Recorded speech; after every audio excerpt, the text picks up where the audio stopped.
Evan Miller never thought much about fate. He believed in timing, in chance meetings that could change everything, but he never believed they were planned by something bigger.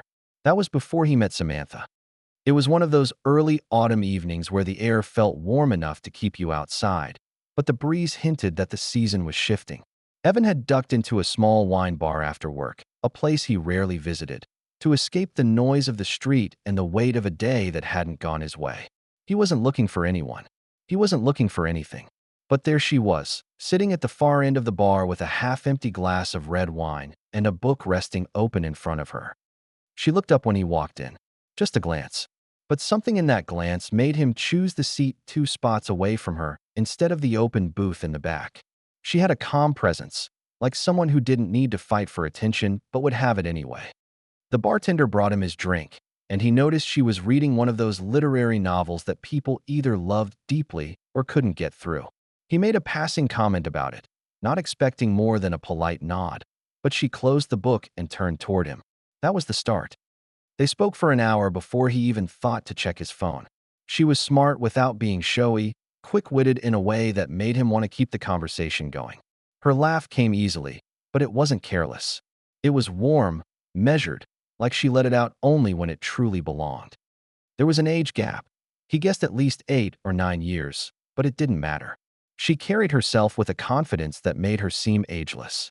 When she told him her name, Samantha Reed, he found himself saying it back to her just to feel the sound of it in his mouth.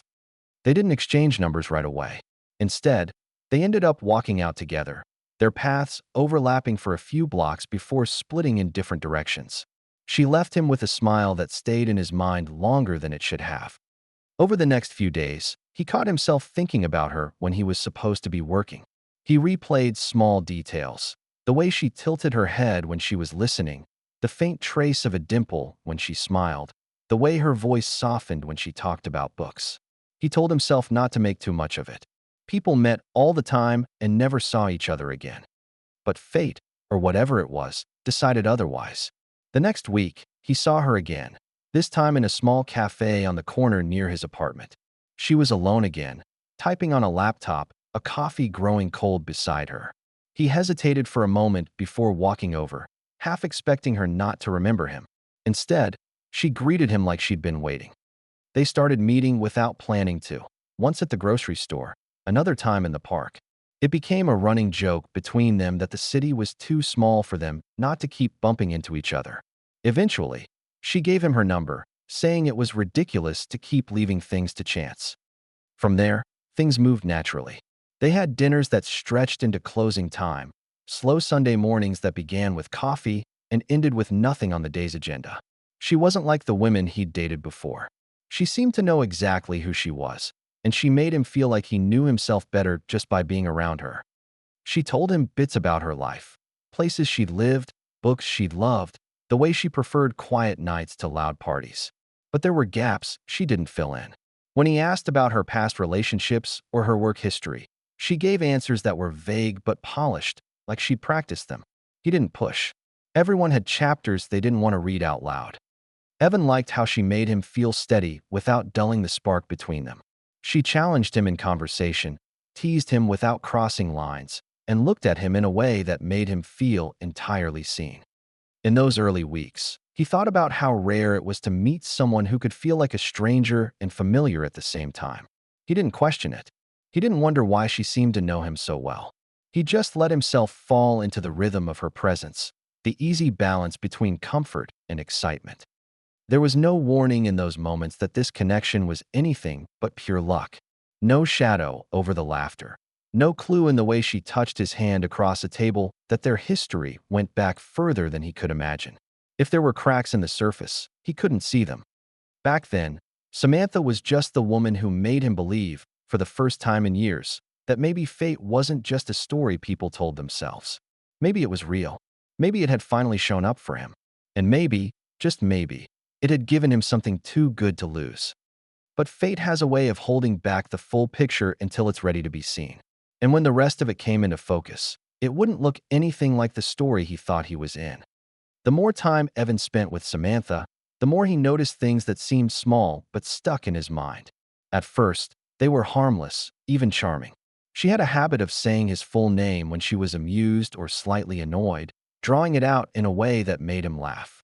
But every time she did, a faint sense of déjà vu flickered in the back of his mind, like a song he couldn't place. She corrected him sometimes, not in a rude way, but with a certain authority. If he misused a word or stumbled over a sentence, she'd tilt her head and give him the right version, her tone soft but certain. Most people wouldn't think twice about it, but something about the way she did it felt almost rehearsed. One afternoon, they were having coffee at a small table near the window of her favorite cafe. He made a casual joke about a grammar rule he never understood, and without missing a beat, she launched into a clear explanation, complete with examples. The way she spoke reminded him of being 17, sitting in a classroom with sunlight spilling over his desk, listening to a voice that expected him to get it right the next time. He brushed the thought away before it could fully form. She had a certain way of holding a pen too, her fingers curled around it in a neat, precise grip. Whenever she left him a note, something simple like "gone for a run" or "dinner at 7," the handwriting caught his attention. Neat loops, sharp edges, the kind of cursive you didn't see much anymore. He'd seen that style before, years ago, in the margins of papers covered with red ink. The familiarity deepened in subtle ways. She used phrases that stirred something in him. Once, when he was distracted during a movie, she nudged him and said, "Eyes forward, Mr. Miller." The words slid right through the years and landed somewhere in his memory, but he didn't linger on them. It was easier to smile and keep watching. He told himself it was nothing. People had overlaps in speech and habits all the time. Maybe she'd just picked up expressions from somewhere else. Maybe the handwriting was just a coincidence. Still, the feeling stayed. When they walked through the park, she sometimes mentioned things about his hometown, even though he couldn't remember ever telling her much about it. She asked about the layout of his high school once, as if testing to see if he remembered the same details she did. He gave vague answers, not sure why the question even came up. One evening, they were cooking together in her apartment. He spilled a little sauce on the counter, and before he could clean it up, she handed him a paper towel and said, "Sloppy work will get you a C-." She laughed as soon as she said it, like it was a joke, but the words echoed too clearly in his mind. He'd heard that exact sentence before, in a different kitchen, one lined with whiteboards and desks instead of pots and pans. When he asked her about her own school years, she kept it vague. She said she'd traveled after college, worked in a few different cities, and dabbled in teaching before moving on to other things. He didn't push, but something about the way she moved past the subject so quickly left him curious. By now, their relationship had deepened. They were spending most weekends together, texting every day, sharing little routines that made it feel like they'd known each other longer than a few months. But that was the strange part. Sometimes it felt like they'd known each other for years, in ways that went beyond attraction or connection. Evan tried to ignore it, telling himself that overthinking could ruin something good. And Samantha was good for him. She brought out parts of him he hadn't felt in years. Confidence, curiosity, the urge to plan for more than just the next few weeks. Still, there were moments when her eyes lingered on him just a little too long, like she was studying him, remembering something he couldn't see. It was like standing in a room where the furniture had been rearranged. Everything felt familiar, but nothing was quite where it should be. He told himself it was just in his head, that the mind liked to make patterns out of coincidences. But somewhere deep down, the feeling was starting to grow roots. Samantha never seemed to notice his moments of hesitation. Or if she did, she didn't mention it. She carried on with the same warmth, the same effortless charm, the same mix of mystery and openness that had drawn him in from the start. Evan kept going along with it. He laughed at her jokes, listened to her stories, learned her preferences for coffee and wine, and the exact way she liked her pillows arranged at night. But each time she called him Mr. Miller, each time her handwriting curved across a piece of paper, each time a certain phrase rolled off her tongue, the faint hum of recognition grew louder. He didn't know it yet, but he was standing closer to the truth than he had ever been. And when that truth finally stepped into the light, it wouldn't just explain the familiarity. It would change everything he thought he knew about her and about himself. It happened on a night when he wasn't looking for answers. Evan had stopped by Samantha's place after work, planning to order takeout and watch something light before heading home. She was in the kitchen, pouring them each a glass of wine when he wandered over to her bookshelf. He'd looked at it before, rows of novels, travel guides, and a few decorative pieces that seemed carefully placed, but tonight he noticed something new. A thick book sat halfway hidden behind a vase. It was an old yearbook, the kind with a worn cloth cover and gold lettering faded from years of use. Out of curiosity, he slid it out and turned it over in his hands. The year printed on the spine made his stomach shift, his senior year of high school. He flipped it open, the pages stiff and slightly yellowed. The photos hit him with a wave of nostalgia. Classmates frozen in awkward smiles, clubs he barely remembered joining, a sports team photo where he stood at the far end, half cut off. He turned another page, and his breath caught. There she was, not Samantha Reed. The caption read Miss Samantha Caldwell, English Department. Her hair was a little darker, her clothes more conservative, but the eyes were unmistakable. He knew that expression, the faintly amused smile, the way she tilted her head toward the camera as if she were already ahead of everyone else in the room. The memories came back sharp and uninvited. 17-year-old Evan sitting in the back of her class, trying not to draw attention. Her voice cutting through the chatter, calling him out when his homework wasn't done. The sting of being corrected in front of everyone. The way she had this unshakable control over the room, and how every student knew not to push her too far. He remembered one day in particular, how she'd made him stand and read his essay aloud, knowing full well it was rushed and poorly written. The heat in his face as she stopped him halfway, her red pen already scratching notes in the margin. He had hated her in that moment, not because she was wrong, but because she was right and made sure everyone knew it. Now, years later, here she was. The same woman who had been his teacher, the one who had left the school abruptly after rumors started circulating about her personal life. Back then, no one knew the truth. Some said she'd taken another job, others whispered about some kind of scandal. The details had faded over time, replaced by the usual blur of adulthood. But seeing her face in that book brought it all back. And with it came a jolt of something he didn't expect, anger mixed with disbelief, tangled up with the fact that he had been falling for her without knowing who she really was. He closed the book slowly, his mind racing. In the kitchen, Samantha was humming softly, pouring wine into glasses as if nothing had changed. She had no idea he was holding the missing piece of their strange puzzle. When she walked in and saw the yearbook on the coffee table, her smile faltered for the briefest moment. It was small, almost unnoticeable, but he caught it. She set the glasses down carefully and sat beside him. "Where'd you find that?" she asked, her tone light, but her eyes watching him closely. "On the shelf," he said, keeping his voice even. "Didn't know you taught at my high school." There was a beat of silence before she laughed, short and careful. "Small world, huh?" "That was a long time ago." He nodded, not breaking eye contact. "I remember you." Her smile didn't reach her eyes now. She took a slow sip of wine, as if giving herself time to think. "You were in my class?" "I was," he said. "Senior year." "Back row." Something unreadable passed over her face. Then she set the glass down and leaned back, as if she'd decided to treat it like a harmless coincidence. "Well, I'm sure I was just one of many teachers you had." But he remembered more than she thought. The sharpness of her corrections, the way she could make him feel like he was shrinking in his seat.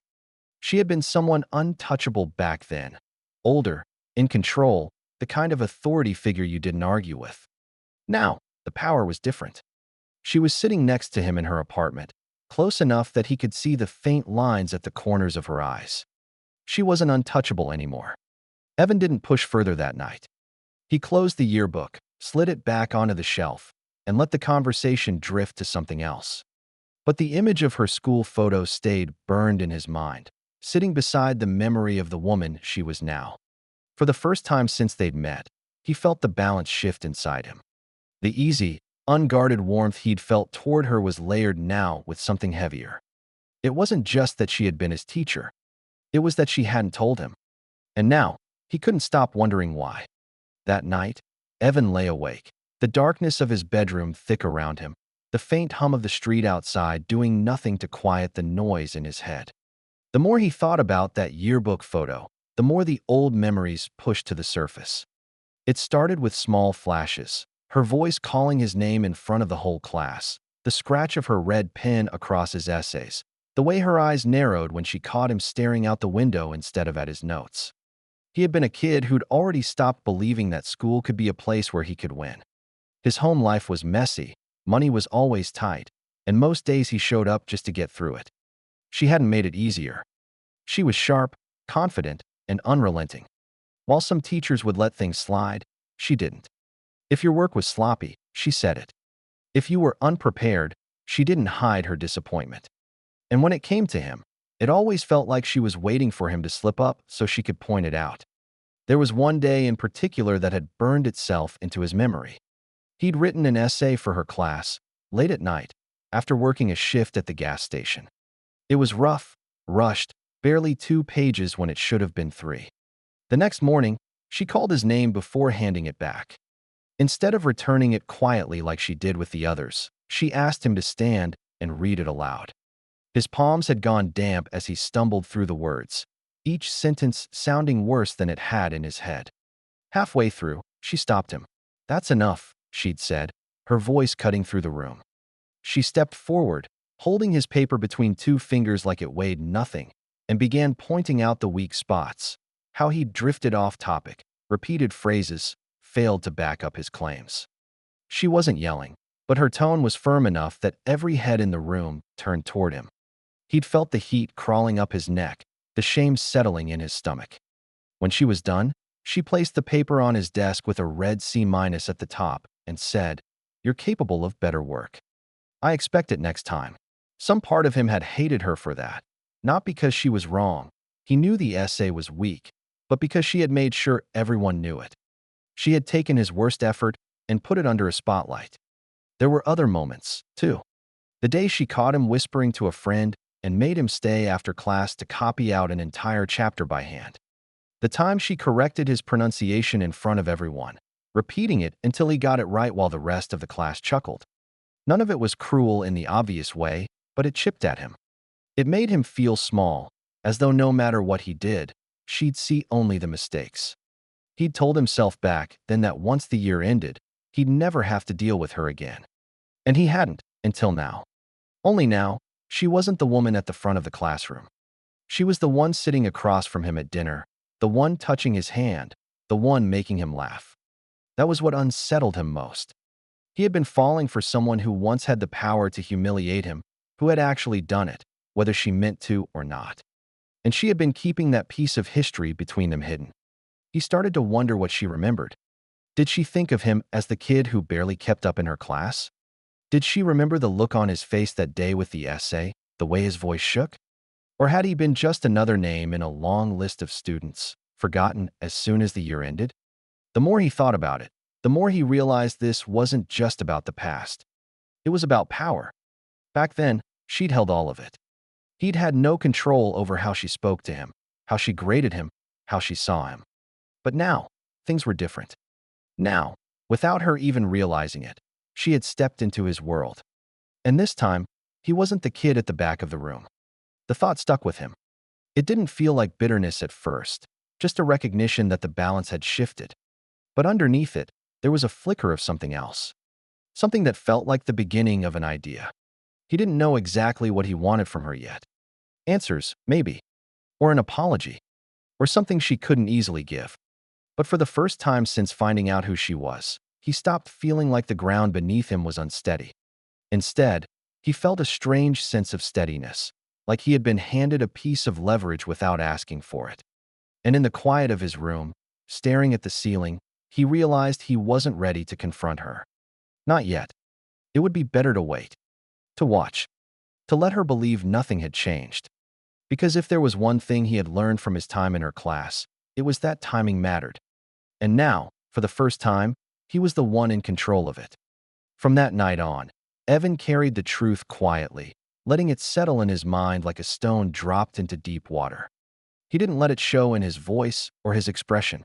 Around Samantha, he was still the same man she believed him to be, interested, attentive, easy to laugh. He learned how to keep his tone warm even when his thoughts were sharp. It wasn't hard to pretend. People rarely question what they expect to see, and she expected him to be the man who was falling for her without hesitation. He let her believe it. He even leaned into it, asking her about her day, holding her hand in crowded places, letting her rest her head on his shoulder during late-night movies.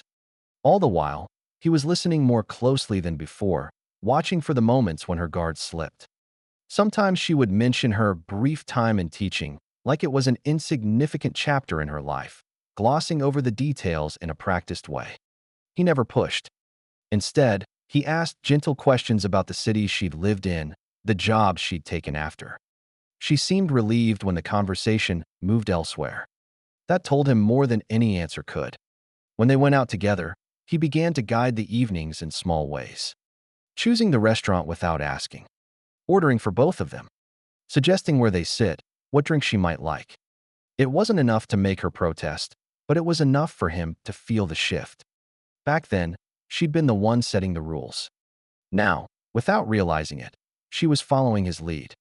He started paying attention to her tells, the slight pause before she answered certain questions, the way her voice softened when she was hiding something, the quick glance away when a topic made her uneasy. He kept mental notes, storing them like pieces of a puzzle he intended to finish later. One night, he searched her name, both the one she used now and the one from the yearbook. The internet filled in some of the gaps. Old school board announcements, archived newsletters, a few mentions in local papers. The pieces hinted at a story she hadn't told him, a disagreement with administration, a resignation that had come sooner than planned. There were rumors on an old forum, half forgotten by most, but enough to give him an idea. Whatever happened back then hadn't been clean. The knowledge didn't make him feel sorry for her. It made him curious. And curiosity, for him, was dangerous. When they were together, he began slipping small tests into conversation. Offhand comments about strict teachers or the ones who loved their red pens, just to see if she reacted. Sometimes she'd laugh lightly and change the subject. Other times, there was a flicker, barely there, of something tighter in her expression. She never asked why he brought those things up, which told him she didn't suspect he knew. That was good. He wanted her unguarded. He wanted her exactly where she was, comfortable enough to keep letting him closer, unaware that he was already closer than she thought. At friends' gatherings, he noticed she avoided talking about her 20s. She'd steer the conversation toward books, travel, food, safe topics. When someone asked how they met, she'd smile and say it was by chance. He never corrected her. Chance made for a better story than the truth they shared.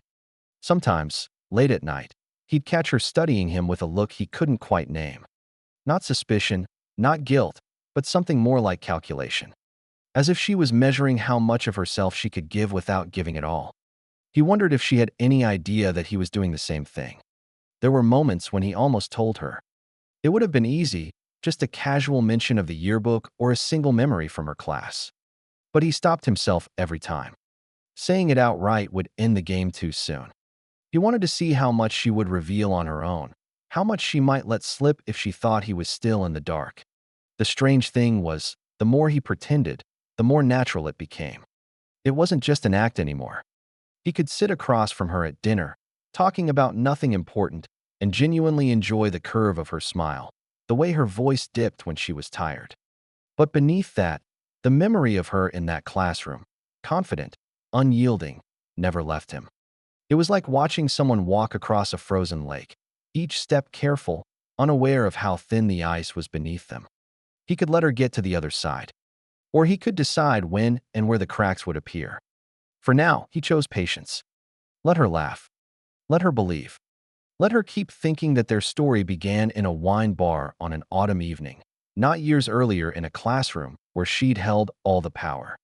Because when the time came, he wanted her to feel the shift the way he had back then, sudden, sharp, and impossible to ignore. Only this time, it wouldn't be him standing under the weight of her judgment. It would be her. It started with little things.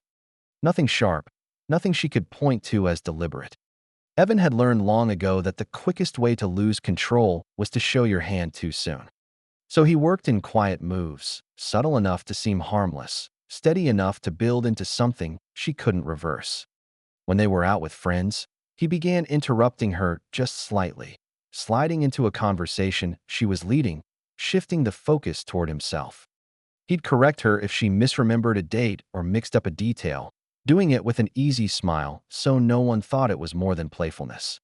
She laughed at first, brushing it off, but he saw the flicker in her eyes, the faint tightening of her lips before she recovered. He started making decisions for both of them without discussion. Picking the movie before she could suggest one, ordering food without asking her preference, then acting as though he knew exactly what she'd want. Sometimes he was right, and she seemed pleased. Other times, he wasn't, and that was the point. She would hesitate before saying anything, as though not wanting to seem difficult, and he'd watch her swallow whatever she'd been about to protest. At home, he began rearranging small parts of her world, moving the stack of books on her nightstand into the living room, switching the order of spices in her kitchen, adjusting the thermostat just enough for her to notice, but not enough to call him out directly. Each time, she'd pause, glance at him, then let it go. When she talked about her day, he asked questions that made her explain herself twice. "What do you mean by that?" he'd say, leaning back as if genuinely curious. She'd repeat the story with more detail, and he'd nod slowly, like he was deciding whether her explanation made sense. Sometimes, he would mimic her old teacher's tone without making it obvious. If she mispronounced a word, he'd correct her lightly, tilting his head the way she once had. If she told a story and skipped over part of it, he'd circle back, asking her to fill in the gap. He didn't need to remind her of the classroom. Her body language told him some part of her felt it anyway. The shift was gradual, but he could feel it. She laughed a little less freely when she spoke in groups. She looked to him for confirmation more often, a quick glance to see if he was amused or indifferent. When she asked where they should go for dinner, it didn't sound like a question anymore. It sounded like she was waiting for instructions. He didn't gloat about it. The satisfaction came quietly, in moments no one else noticed. Like the way she stopped teasing him about his old habits, as if unsure whether he'd tease back harder. Or the way she sat a little straighter when he leaned forward, as though bracing for something she couldn't name. Every once in a while, he gave her back the control, letting her choose the wine, letting her plan the weekend. He did it enough to keep her from realizing the balance was tipping. But when he took it away again, he made sure she felt it. In public, he began to weave in questions about the past, casual enough to sound innocent. "Ever miss teaching?" he'd ask, watching her face carefully. Or, "What was your favorite year with students?" She'd always answer quickly, moving on just as fast, but her shoulders would tighten, her fingers curling slightly around her glass or fork. One night, over dinner, he told a story about his toughest teacher from high school, without naming her. He exaggerated the details just enough to make it entertaining, watching the small changes in her expression, how her smile became thinner, how her eyes didn't quite meet his. Their friends laughed at his dramatics, unaware of the silent exchange between them. He began controlling the timing of their conversations, too. If she brought up something important, he'd glance at his phone or step away to take a call. Later, he'd bring the subject back on his terms, making her repeat what she'd already said. It was a small reminder that they moved at his pace now. None of it was loud. None of it was cruel in the way people expected cruelty to look. But each shift was a thread pulled from the fabric of how she saw herself with him. Slowly, the woman who once stood at the front of a classroom, certain and composed, was adjusting herself around him without realizing why. He didn't want to break her outright. That wasn't the goal. What he wanted was for her to feel what he had felt years ago, not a single blow, but a series of moments that made the ground under her feet feel less steady. He wanted her to question herself the way he once had when she stood over his desk, pen in hand, telling him he could do better. And as the days passed, he could see it working. Not all at once, not in a way she could name, but in the pauses before she spoke, the guarded way she laughed, the subtle check in her eyes to see if he approved. Back then, she had taught him the weight of small humiliations. Now, he was teaching her how heavy they could feel when they were returned. Evan knew the moment to move things forward had to come quietly, without any sign that it had been planned. If she sensed even a hint of strategy, she might retreat, and he wasn't ready for that yet. He wanted her right where she was, half comfortable, half uneasy, not sure why the ground felt different beneath her feet. He began with small conversations designed to lead her somewhere without her realizing it. Over coffee one morning, he mentioned an old classmate by name, someone from senior year. "You probably wouldn't remember him," Evan said casually, stirring his cup, "but he was in English with me." Her eyes flickered before she smiled. "Maybe I would. I had a lot of students, though." He didn't press. He just let the name hang there, a loose thread. A few days later, he dropped another one, another classmate, another memory. Sometimes she nodded. Other times she changed the subject quickly, as if closing a door she didn't want left open. Then he started planting ideas in group settings, where she couldn't control the conversation as easily. At a dinner with friends, he brought up the topic of high school teachers, stories about the strict ones, the kind everyone remembered years later. People laughed, sharing their own memories, but he kept glancing at her, catching the way she laughed a little too late, her hand tightening on her glass. A week later, he did it again, this time at a small get-together in their apartment. He told a funny, exaggerated story about a teacher who made him read a terrible essay out loud. He didn't name her, but every detail was drawn straight from that day in her class. Their friends laughed, shaking their heads at how mean that teacher must have been. Samantha smiled, but her eyes didn't leave him, and in that gaze he saw both recognition and something close to warning. The more he did it, the more he saw her shift. She began avoiding certain topics altogether, steering conversations toward neutral ground. She never told him to stop, never called him out directly, but she started watching him more carefully, like she was trying to read between his words. He wanted her to feel that slow tightening, the sense that the past wasn't as far away as she thought. So he began arranging things in ways that seemed like coincidence. He suggested they meet a couple of his old classmates for drinks, people who had no idea she was connected to his school days. During the evening, the conversation inevitably drifted toward shared memories. He sat back and let it happen, watching her face as familiar names and places came up. The moment he'd been building toward came when one of those classmates mentioned the yearbook. "We should look through it sometime," they said, grinning. "Remember all the stupid stuff we wrote?" Evan smiled easily. "Actually, I've got one around somewhere." "Samantha, didn't you have it out the other day?" She froze for a fraction of a second before answering. "I might. I don't know where it is. I'll find it," he said, already standing. He took his time in the other room, letting the anticipation build. When he returned, yearbook in hand, the group leaned in eagerly. He flipped through the pages, laughing at the awkward photos, pointing out old friends. Then, with practiced casualness, he turned to the staff section. And there she was. Samantha Caldwell, English department. The room went quiet for a beat before one of his friends laughed in disbelief. "Wait, this is you? You were his teacher?" Samantha gave a small laugh, but it didn't sound real. "Briefly, yes. A long time ago." More questions followed, teasing at first, then curious. How old had she been then? Why had she left?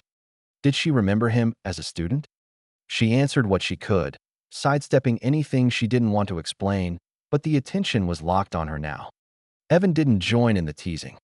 He just sat back, smiling faintly, letting the moment unfold without interference. This was her standing at the front of the room again, except now the desks were filled with people she didn't control, and the questions weren't hers to ask. When the evening ended, she was quieter than usual. On the walk home, she said little, her hands deep in her pockets. He didn't push her to talk. The silence between them was enough. That night, he lay awake listening to the faint hum of the city outside, the image of her face at the table replaying in his mind, the way her smile never reached her eyes, the way her voice held steady but not firm. He'd given her the smallest taste of being on the other side of the spotlight, and it had landed exactly the way he wanted. The trap wasn't fully closed yet, but she'd stepped into it. And now, there was no way she could leave without feeling its edges. The weeks after the yearbook night were different. Samantha didn't say it out loud, but something in the air between them had shifted. She still smiled, still kissed him hello, still asked about his day, but the ease was gone. There was a tension now, the kind that hides behind polite conversation and careful movements. Evan noticed the change in the small ways. She took longer to answer questions, as if weighing each word before letting it out. She asked about his friends less, especially the ones from high school.